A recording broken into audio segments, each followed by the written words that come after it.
मृदुंगमच त्यांच्या हृदयाची धडधड आहे. श्री तिरुवारूर भक्तवत्सलम, पद्मश्री 2026. तिरुवारूर 18व्या शतकातील कर्नाटकी संगीताची त्रिमूर्ती संगीतम ममूर्ती यांचं जन्मस्थान. मी संगीतमय वातावरणामध्ये वाढलो. माझी आई तिरुवारूर तंजावर भागातील एक प्रसिद्ध संगीतकार होती. जेव्हा मी अवघ्या 2.5 वर्षांचा होतो तेव्हा मला माझ्या वडिलांची उणीव जाणवली. असं म्हणतात की आई एखाद्या पवित्र मंदिरासारखी असते आणि हे माझ्या आयुष्यात पूर्णपणे खरं ठरलं. अगदी छोट्या छोट्या संगीत कार्यक्रमांमध्ये सादरीकरण करत माझ्या आईने 3 भाऊ आणि माझी जबाबदारी घेतली. दररोज सकाळी लहानगा भक्तवत्सलम त्याची आई आनंदवल्लीच्या प्रार्थना आणि भक्तिगीतांच्या मधुर आवाजाने जागा व्हायचा. तो त्या संगीताने मंत्रमुग्ध व्हायचा. त्याच्या आईने त्याला संगीत शिकवायला सुरुवात केली.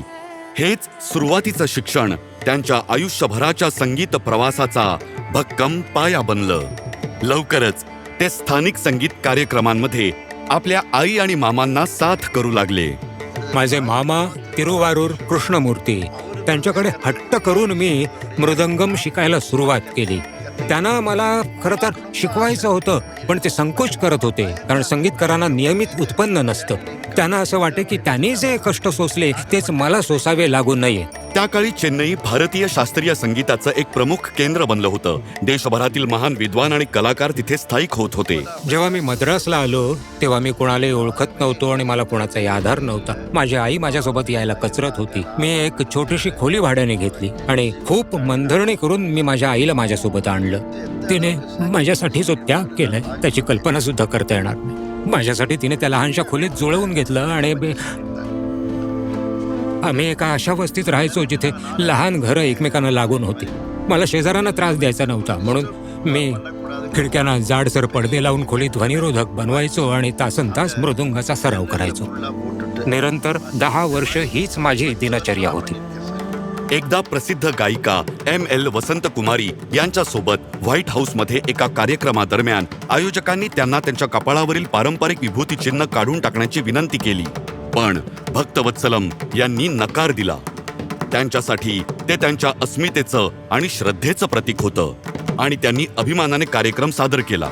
1992 मध्ये बार्सिलोना ऑलिम्पिकमध्ये सादरीकरण केलं आणि त्यानंतर जागतिक स्तरावर दिग्गज मेंडोलिन वादक श्रीनिवास यांना साथ संगत केली. नामवंत संगीतकारांना साथ केलेल्या भक्तवत्सलम यांची भारतीय संगीत विश्वात एक वेगळी ओळख निर्माण झाली. एक अभिनव कलाकार म्हणून त्यांनी मोठ्या तालवाद्य समूहांचं असं अद्वितीय सादरीकरण तयार केलं जे यापूर्वी कधीही ऐकलं गेलं नव्हतं. त्यांनी त्यांच्या लय मधुरा स्कूल ऑफ म्युझिक या संस्थेमार्फत 1000हून अधिक शिष्यांना प्रशिक्षण दिलंय. கற்க கசடர கற்பவை கற்றபின் நிற்க அதற்கு தக. जे काही ज्ञान शिकण्यासारखं आहे ते निष्ठेने शिका आणि मग आयुष्यभर त्या तत्वांनुसार जगा.